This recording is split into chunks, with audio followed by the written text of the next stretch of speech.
જો તમારા પાસે પણ આવા વેસ્ટ કન્ટેનર પડ્યા છે અને તમે ફેંકવાનું વિચારી રહ્યા છો તો આજનો વિડીયો એકવાર અવશ્ય જોઈ લ્યો। જો આ રીતની કોઈ અથાણાની કાચની બરણી હોય અથવા તો આ રીતના કોઈ પ્લાસ્ટિક કન્ટેનર હોય અથવા તો પતરાના ટીનના જે પણ આ રીતના કન્ટેનર હોય તે દરેકના આજે આપણે ઉપયોગ જોઈશું। તો સૌ પ્રથમ શરૂઆત કરીએ આ પ્લાસ્ટિકના નાના નાના કન્ટેનરથી। તો તેના માટે આપણે આ રીતની આઈસ્ક્રીમ સ્ટિક લઈશું।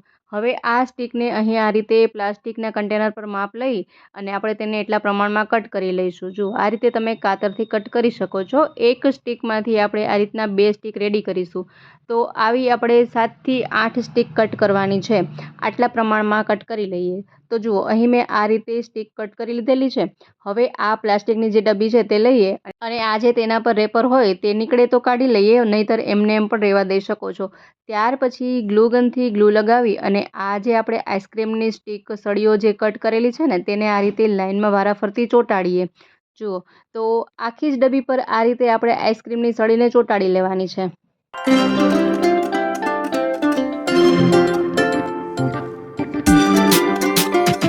તો અહીં મેં બધી જ સળીઓ આ રીતે ચોંટાડી દીધેલી છે। ત્યાર પછી તમારા પાસે જે પણ દોરી હોય તેનો ઉપયોગ કરી શકો છો। આ રીતે આપણે આ પાર્ટ પર આ દોરીને ચોંટાડવાની છે।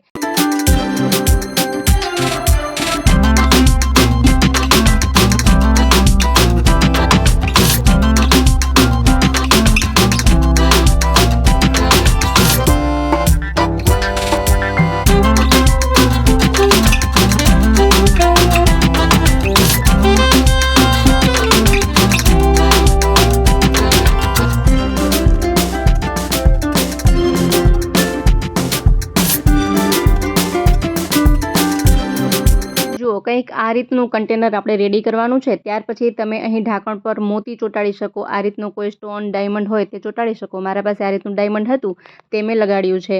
જુઓ તો ખૂબ જ સરસ મજાનું એવું એક નાનું કન્ટેનર બનીને રેડી થઈ ગયું છે। અને સરળતાથી આ રીતે આપણે ખોલબંધ પણ કરી શકીએ છીએ। હવે જે બીજી ડબ્બી હતી તેને પણ આપણે આ જ રીતે તૈયાર કરી લેવાની છે। આ જ રીતે આપણે ડેકોરેટ કરી લઈશું। તો જુઓ આને તમે ડાઇનિંગ ટેબલ પર રાખી શકો। આમાં તમે મુખવાસ રાખી શકો, અથાણા રાખી શકો અથવા તો છાશનો મસાલો, મીઠું, જીરું એવું પણ રાખી શકો છો। ખૂબ જ સરસ મજાનું લાગી રહ્યું છે ને।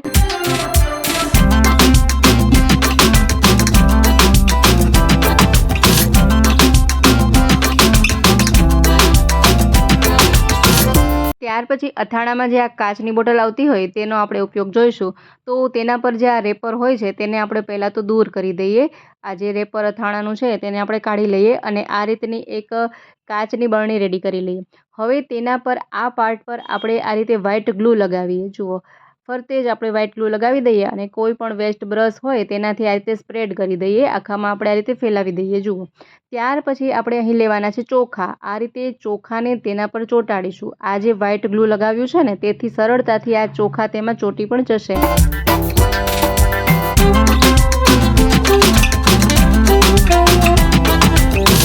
તો અહીં મેં આખી જ આ બોટલમાં આ રીતે ચોખા ચોંટાડી દીધેલા છે। ત્યાર પછી આપણે થોડું પાણી લઈ એમાં વ્હાઇટ કલર મિક્સ કરી દઈએ અને આ વ્હાઇટ કલરને આપણે આ ચોખા પર લગાડીએ। જુઓ આ રીતે આપણે ચોખા પર વ્હાઇટ કલર લગાડી દેવાનો છે।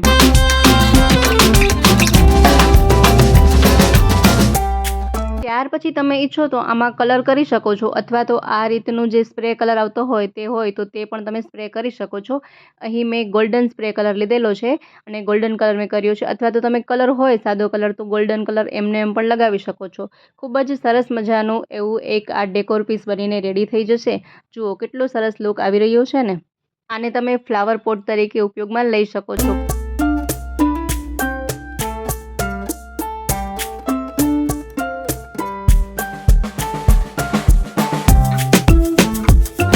ત્યાર પછી જોઈએ આ જે પતરાનું આ રીતનું કન્ટેનર આવતું હોય તેનો ઉપયોગ જોઈશું। તો તેમાં આપણે પહેલાં તો કોફી કલર લગાવી લઈએ। જુઓ આ રીતે મેં કોફી કલરનો ઉપયોગ કર્યો છે। તમે કોઈ પણ કલર લગાવી શકો છો। આખા જ કન્ટેનરને આપણે આ રીતે કલર લગાવી અને કવર કરી લઈએ। જુઓ આ રીતે આપણે કલર લગાવી લેવાનો છે। પછી તેને થોડી વાર માટે સુકાવા માટે રાખી દઈએ। ત્યાર પછી મેં અહીં સણનો જે કોથળો હોય તેમાંથી આ રીતના રેસાઓ કાઢી લીધેલા છે। તે રેસાઓને આપણે અહીં લગાડીશું। તેના માટે મેં ગ્લુ ગનનો ઉપયોગ કર્યો છે। આ રીતે ગ્લુ ગનથી આપણે આ 2-3 રેસાઓ લઈ અને આ રીતે લગાડવાના છે થોડા થોડા અંતરે।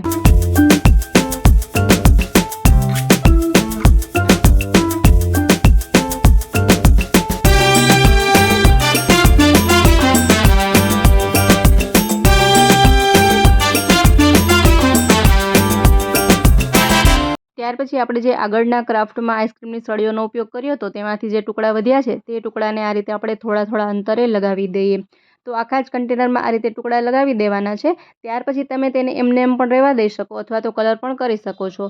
ત્યાર પછી આપણે એક વેસ્ટ પુઠ્ઠું લેવાનું છે, કાર્ડબોર્ડ લેવાનું છે. તેમાં આ રીતે બંગડીથી માપ લઈ અને 2 રાઉન્ડ કટ કરી લઈએ.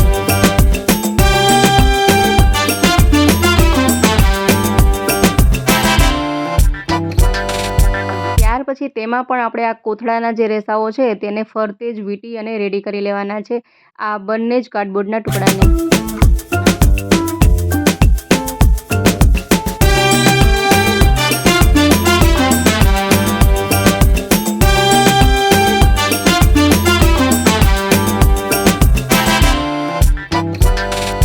ત્યાર પછી આ રીતની આપણે સળીઓ લઈશું અને 2 સળીઓ આ રીતે આપણે આમાં લગાડીશું. તો બંને જમાં આ રીતે આપણે આ રીતે સળી લગાડી દઈએ. જુઓ અહીં આ રીતના 2 વ્હીલ રેડી થઈ ગયા છે. ત્યાર પછી મેં 2 સાવરણીની સળીઓ લીધી છે. તેને આપણે આ રીતે સામસામે આ રીતે અટેચ કરી લઈએ. જુઓ કંઈક આ રીતનું બનીને રેડી થઈ જશે. હવે આપણે જે આ કન્ટેનર રેડી કર્યું છે તેને તેના પર લગાવીશું. તો તેના માટે ગ્લુગનનો ઉપયોગ કરી આ રીતે ગ્લુગનથી ગ્લુ લગાવી અને આને આપણે આના પર અટેચ કરી દઈએ, આ રીતે રાખી દઈએ. ત્યાર પછી મેં એક ન્યૂઝપેપર હતું તેમાંથી આ રીતનું એક પાઇપિંગ બનાવ્યું છે. તેમાં પણ કોફી કલર લગાવી દઈએ અને કલર લગાવ્યા પછી તેને થોડીવાર માટે સુકાવા દઈએ. થોડી જ વારમાં તે સરળતાથી સુકાઈ પણ જશે. આ રીતે સુકાઈ ગયા પછી હવે આપણે આના 2 પાર્ટ કરી લઈએ, 2 કટકા કરી લઈએ. હવે 2 ટુકડા કર્યા પછી તેને આ રીતે થોડા આપણે ફોલ્ડ કરી દઈએ. ફોલ્ડ કર્યા પછી આ રીતે ગ્લુગન લગાવી અને આ જે આપણે ઓર્ગેનાઇઝ બનાવી રહ્યા છીએ તેમાં આ રીતે અટેચ કરી દઈએ. જુઓ ખૂબ જ સરસ મજાનું સિમ્પલ એવું શો પીસ બનીને રેડી થઈ ગયું છે. આમાં તમે આ રીતે ફ્લાવર રાખી શકો, ફ્લાવર પોટ તરીકે તમે ઉપયોગમાં લઈ શકો છો. કેટલું સરસ લાગી રહ્યું છે, લાગે જ નહીં કે આ પતરાના કન્ટેનરમાંથી બન્યું હશે. ત્યાર પછી ફરી આપણે એક આ રીતનું એક કન્ટેનર લઈએ. હવે તમે આમાં ઈચ્છો તો કલર કરી શકો અથવા તો આ રીતનું વોલપેપર હોય તો તમે વોલપેપર પણ લગાડી શકો છો. મેં અહીં વોલપેપરનો ઉપયોગ કર્યો છે, તમે કલરનો પણ ઉપયોગ કરી શકો છો. તો આ રીતે આપણે આ કન્ટેનરમાં વોલપેપર ચોંટાડી દઈશું. જુઓ ફરતે જ આખા કન્ટેનરમાં વોલપેપર આ રીતે લગાડી દેવાનું છે. ત્યાર પછી આપણે એક પૂઠાનો ટુકડો લઈશું. તો મેં આ રીતે એક પૂઠાના ટુકડામાંથી 3 પાર્ટ રેડી કરી લીધેલા છે. હવે આ 3 પાર્ટને આપણે આ કન્ટેનરમાં અટેચ કરી દઈએ. જુઓ તો સરસ મજાનું સિમ્પલ એવું ઓર્ગેનાઇઝ બનીને રેડી થઈ ગયું છે. આમાં તમે આ રીતે સ્ટેશનરીનો સામાન રાખી શકો. રસોડામાં રાખવા માંગતા હોય તો નાના મોટા વાસણ જે હોય તે પણ રાખી શકો છો.